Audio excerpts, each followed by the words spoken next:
Okay, magandang araw po sa ating lahat, sa ating mga subscriber po. Sa inyo pong pag-subscribe po sa ating YouTube channel.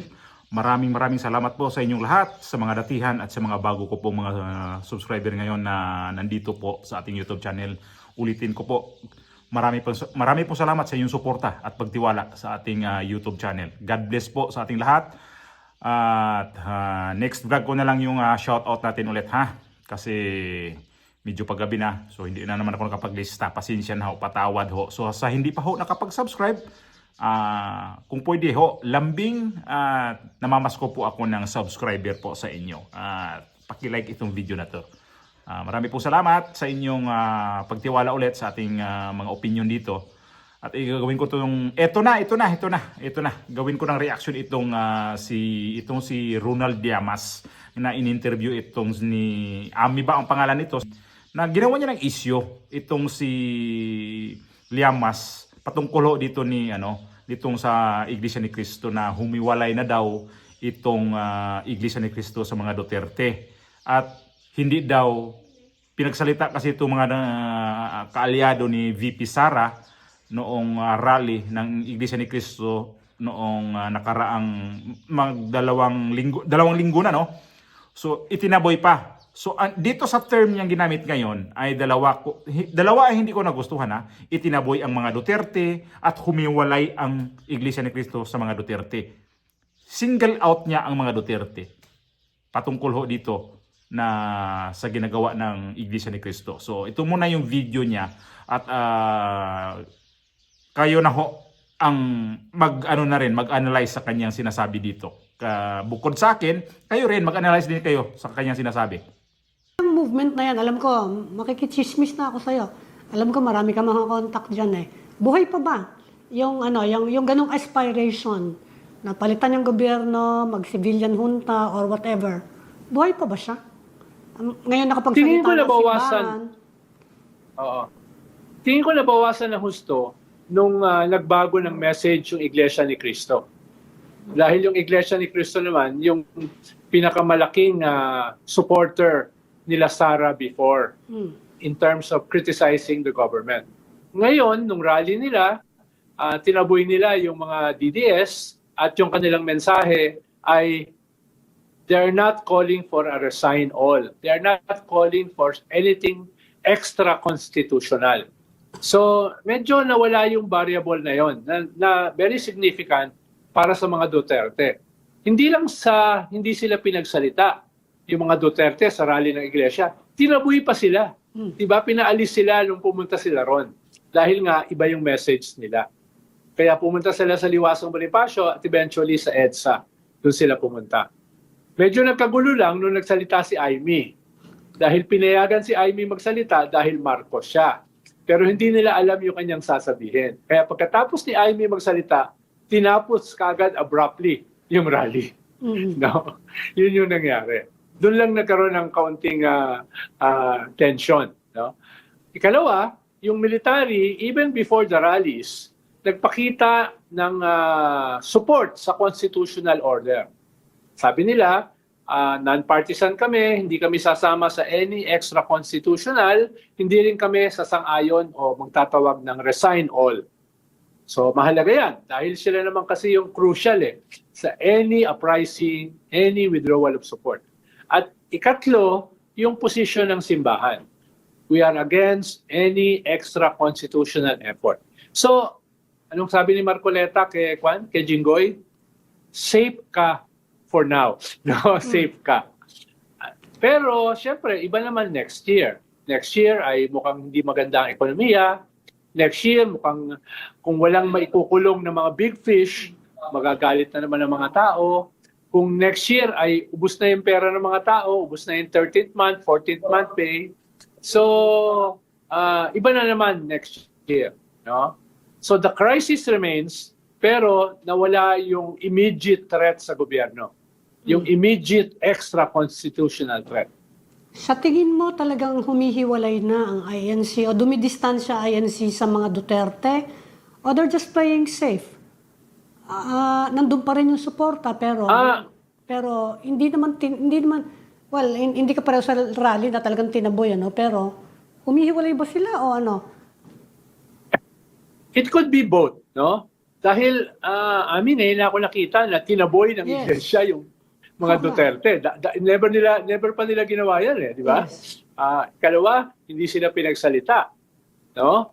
At ikatlo, nung nakikinig ako sa rally nila, nung nagsasalita yung kanilang spokesperson, kung pipikit ka, akala mo yung Catholic Church yung nagsasalita Di ba? Same messaging yung kanilang sinasabi. Kaya medyo medyo dramatic shift mula doon sa dati nilang posisyon early this year.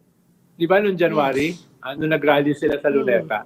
So, ngayon ko lang nakita yon. Kaya yes, tingin ko ay humiwalay sila sa mga Duterte. Pero hindi ibig sabihin nun na sunog na yung tulay. Hindi ibig sabihin. Until the next time. Tingin ko may mga concessions na binigay sa kanila yung gobyerno kahit walang gustong umamin. Wala namang aamin Diba? May impact kaya, Ronald, yung mga nangyayari ngayon kay Rodrigo Duterte, yung mga ruling ng ICC about his case, may impact kaya yan dyan sa INC, sa mga political dynamics natin ngayon?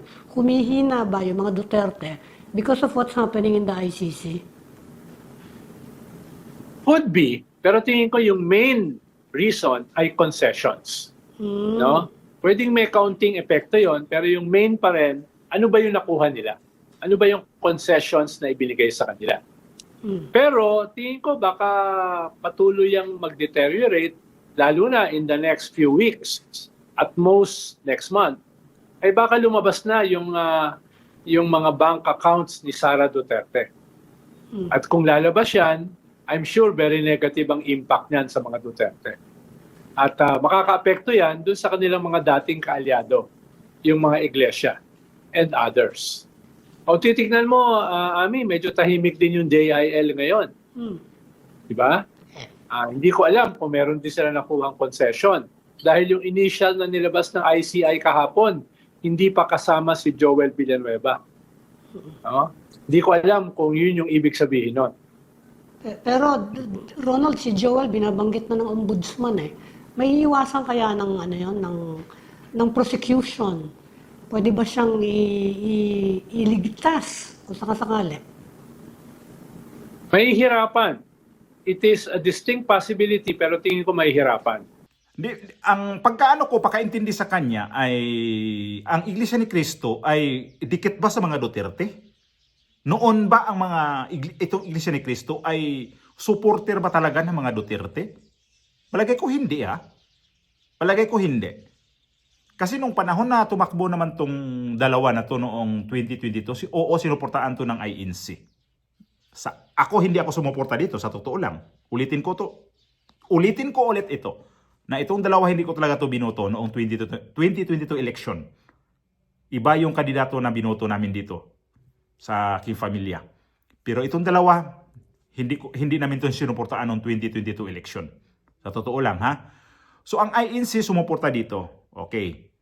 So, ngayon, itong si Llamas, ginawa niya ng isyo na tungkol nga noong panahon nung nagrally itong INC na hindi daw pinagsasalita. Tinataboy pa nga ng mga taga-Iglesia ni Cristo kasi nga hindi yon sang-ayon sa kanilang gusto na walang military junta, walang magkudita, basta ganun, napatalsikin ang presidente, walang mag-resign either president, vice president, wala, panawagan, totoo yun. Pero itong sinasabi niya na tinataboy ang mga Duterte, hindi naman siguro mga Duterte ang nandoon Dapat kasi klaruhin niya kung sino ba talagang mga Duterte ang nandoon. Si VP Sara hindi naman din pumunta sa rally ng Iglesia ni Cristo, either sa EDSA, hindi naman din pinuntahan ni VP Sara. May halo siyang ito mga sinasabi niya, pati ito nag-interview sa kanya, napakachismusa. Silang dalawa napakachismuso at chismusa. Ito nag-interview lang sa kanya, interesado daw sa kanyang nalalaman sa mga taga-labas kasi ikaw ang nakakasagap diyan sa mga balibalita sa labas. Media ka ba? O chismusa ka? Ganito kasi, hindi po pwede yung ganun na i-single out mo ang mga Duterte na tinataboy dito sa Iglesia ni Cristo. Ang Iglesia ni Cristo sa time na to, hindi ho sila na iisa ang kanilang kinakampihan ngayon. Ang kanilang kinakampihan ngayon ay transparency, itong accountability, at mayroon pang isa. Yan yung panawagan ng INC. At bawal lang sa kanilang placard yun. At yung sinasabi mo na humihina na yung suporta ng Iglesia ni Cristo dito sa kay VP Sara. Wala pa namang eleksyon eh. At isa pa, ang Iglesia ni Cristo wala naman din sinabi kung sino ang kanilang susuportaan. Ulitin ko, hindi ako Iglesia ni Cristo. Pero siguro kung makita ninyo to sa Iglesia ni Cristo, kayo na hong bahala na mag-opinion din dito. Para sa akin, ito lang yung opinion ko. Na ginawa niya ng intriga itong si Llamas at saka ito nag-interview sa kanya, yung ginagawa ng Iglesia ni Cristo. Kung tutusin, balanse ang ginagawa ng Iglesia ni Cristo dito, no? Para sa akin. Ang natin dito, wala nga magre-resign eh. Walang military junta. Walang ano pa nga tinatawag nila. Ang kanila doon is accountability. Yun ang pinaka-ugat bakit sila lumabas ulit sa Luneta. Ang gusto ba ni Llamas na isigaw talaga sa mga Iglesia ni Cristo na Marcos kami ngayon? Ang Sara Duterte na yan o mga Duterte, wala na sa amin yan. Hiwalay na sa amin yan. Parang sinisingle out niya na si Sara Duterte wala na. Parang siya ba? Wala na yan, hindi na suportado ng Iglesia ni Cristo. Kung hindi man, kung hindi man suportaan ng Iglesia ni Cristo si VP Sara, nasa kanila ho yun kung sino ang susuportaan nila. Bawat naman religious group, may kanya-kanyang gusto kung sino yung susuportaan dito. Wag mo i-single out itong mga Duterte kasi ang pangit, Llamas, kasi nakikita ko na mayroon kang sa mga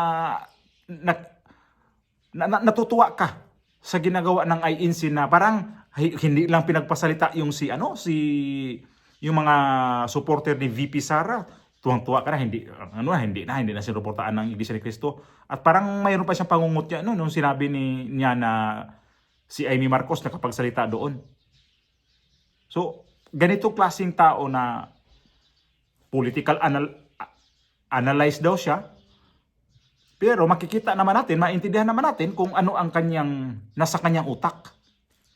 Mayroon siyang lahat ngayon saan yan nagpapa-interview, kung saan yan, kanino yan na nagpapa-interview yung si Llamas na yan. Kaya ko naman yan na ayaw niya sa mga Duterte. Ayaw niya, di ko alam kung gusto ba siya sa mga Marcos pero wag mo i-single out na ito occasion na ganito, tinataboy ang mga Duterte, humiwalay na tong mga Iglesia ni Cristo sa ginawa niyang intriga. Iniintriga niya tong si Iglesia ni Cristo dito sa kay VP Sara. Di kung walang suporta itong INC dito sa Vice Presidente, karapatan nila yun. Karapatan bawat isa kung sinong susuportaan. At ako, na naggagawa ko ng opinion dito, di karapatan ko kung sino yung dapat suportaan ko. Di dito ako susuporta. Nang sinasabi mo na hindi sinuportaan ng INC o tinataboy ng INC, kay VP Sara ako. Klaro lang tayo dito. Wag na naman tayong dito na magpaipal-ipal na lang. Hindi kagaya nitong mga to na hindi ko alam kung pinklawan ba to o pinklawan. Liberal ba? Ito mga taga-yelo.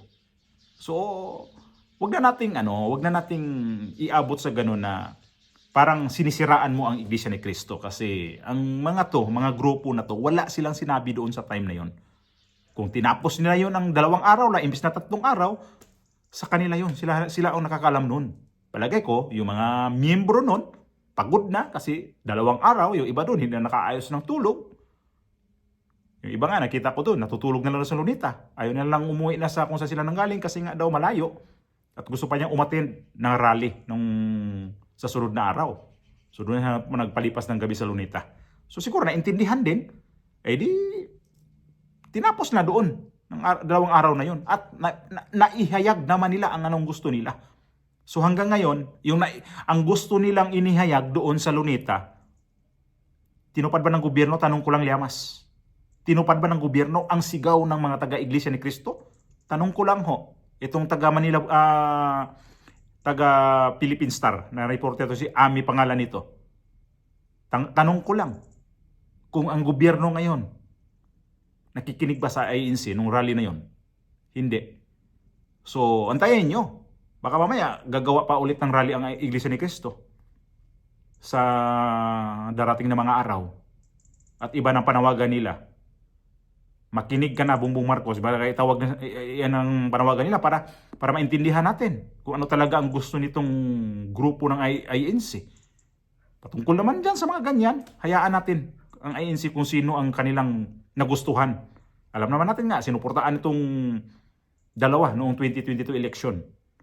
So sa ngayon, makikita natin at pakiramdaman natin sino ang kanilang gusto na suportaan itong time na to. Kasi ang Pilipinas ngayon, alam ko naman, itong INC ngayon, alam naman nila na lubog talaga ang Pilipinas. So Liamas, wag kang magawa ng mga issue o kaya wag mong i-criticize tong kabila tapos nandun kay pakachismuso talaga. At saka yung isa chismusa. Pastilan, Ginoo ko.